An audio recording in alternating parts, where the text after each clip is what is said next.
जय श्री कृष्ण। श्री कृष्ण संदेश चैनल में आपका स्वागत है।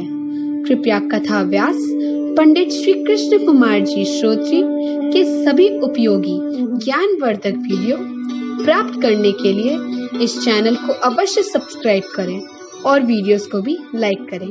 धन्यवाद। जय श्री कृष्ण।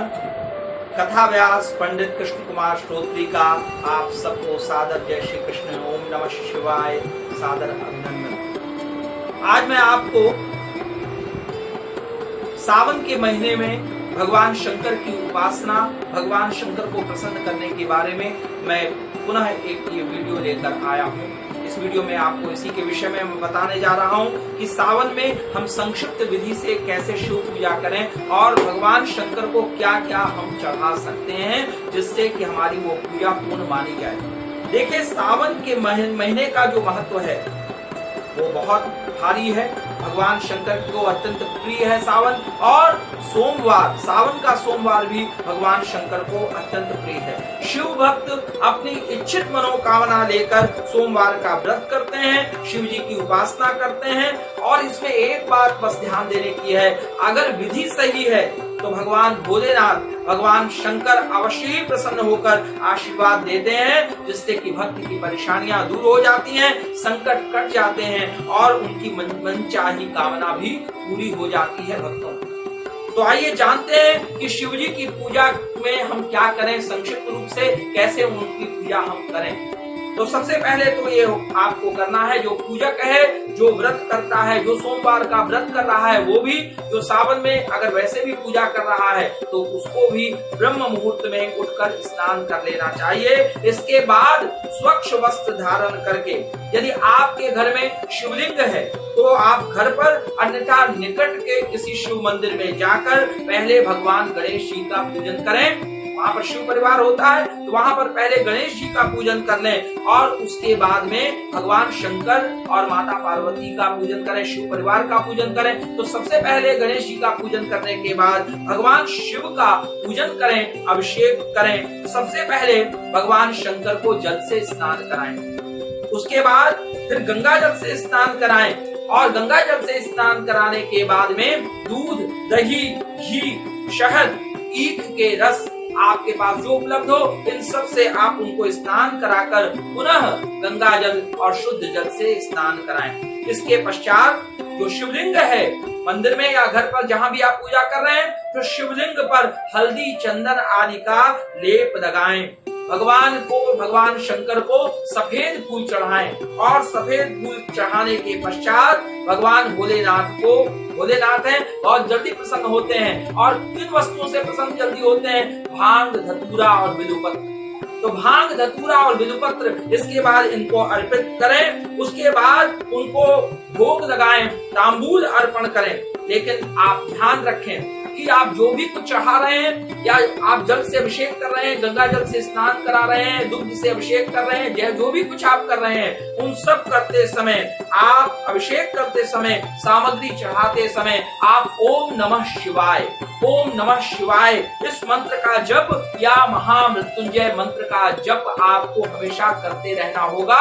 ये जप चलते रहना चाहिए। और जब आप भगवान शंकर का पूजन कर लें, इसके बाद जो शिव परिवार है उनका पूजन करें, भगवती पार्वती का पूजन करें। और उसके बाद जब आप इतना कर लेते हैं तो सावन के सोमवार के व्रत की कथा को अवश्य सुनें।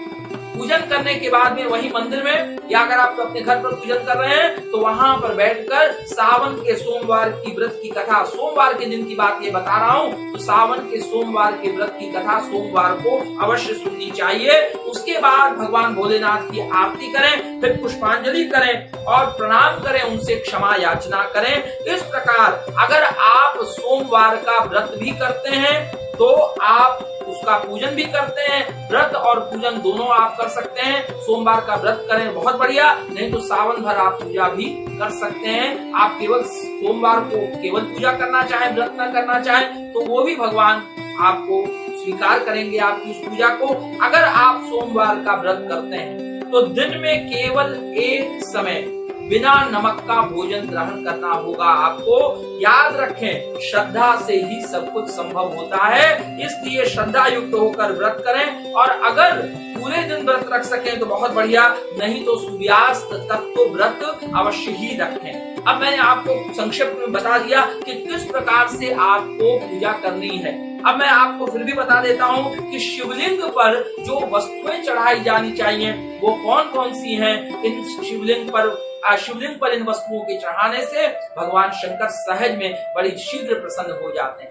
तो कौन कौन सी वस्तुएं हैं, इनमें से जो भी वस्तुएं आपको उपलब्ध हो आप उनको अवश्य चढ़ाएं। सब पूजा में शिवलिंग पर भगवान को चंदन बहुत पसंद है, चंदन प्रिय है, धतूरा है, बिल्वपत्र है, भांग है, आंकड़े का फूल है, उसके बाद जनेऊ है, प्रसाद के लिए फल है, दूध है, मिठाई है, नारियल है, पंचामृत है, सूखे मेवे हैं, मिश्री है, पान है, उसके बाद दक्षिणा है और ये सब करने के बाद में भगवान की आरती है। इस प्रकार से अगर आप इन सब सामग्रियों को चढ़ाते हैं तो भगवान अवश्य ही प्रसन्न होंगे। और मैं आपको ये बात और कह दूं कि जो मंत्र है, जिस मंत्र से भगवती पार्वती और भगवान शंकर दोनों प्रसन्न होते हैं, वो मंत्र है ओम उमा महेश्वराभ्याम नमः। क्या मंत्र है? ओम उमा महेश्वराभ्याम नमः। आप एक साथ इस मंत्र का जाप करके और भगवती पार्वती और भगवान शंकर दोनों को प्रसन्न कर सकते हैं। अगर आप अलग अलग चाहते हैं कि भगवान शंकर का मैं अलग जप करूं, भगवती पार्वती का अलग जप करूं, तो इसके लिए ओम सांब सदा शिवाय नमः, ओम सांब सदा शिवाय नमः, ये भगवान शंकर का मंत्र है। और पार्वती जी का मंत्र है ओम गौरे नमः। ये मंत्र का जाप आप कम से कम अपने घर के मंदिर में, अगर शिवलिंग है तो वहां बैठकर आप 108 बार, अन्यथा आप बाहर अगर किसी मंदिर में जा रहे हैं तो वहां भी आप मंदिर में बैठकर 108 बार तो कम से कम आप अवश्य इसका जप करें, आपका मंगल होगा। आशा है आपको इस वीडियो से लाभ पहुंचा होगा। अगर आपको ये वीडियो अच्छा लग रहा हो, अगर आपके लिए उपयोगी हो, तो कृपया इस चैनल को, श्री कृष्ण संदेश चैनल को सब्सक्राइब करें, बेल बटन को प्रेस करें। धन्यवाद। आपका दिन मंगल हो, शुभ हो। जय श्री कृष्ण।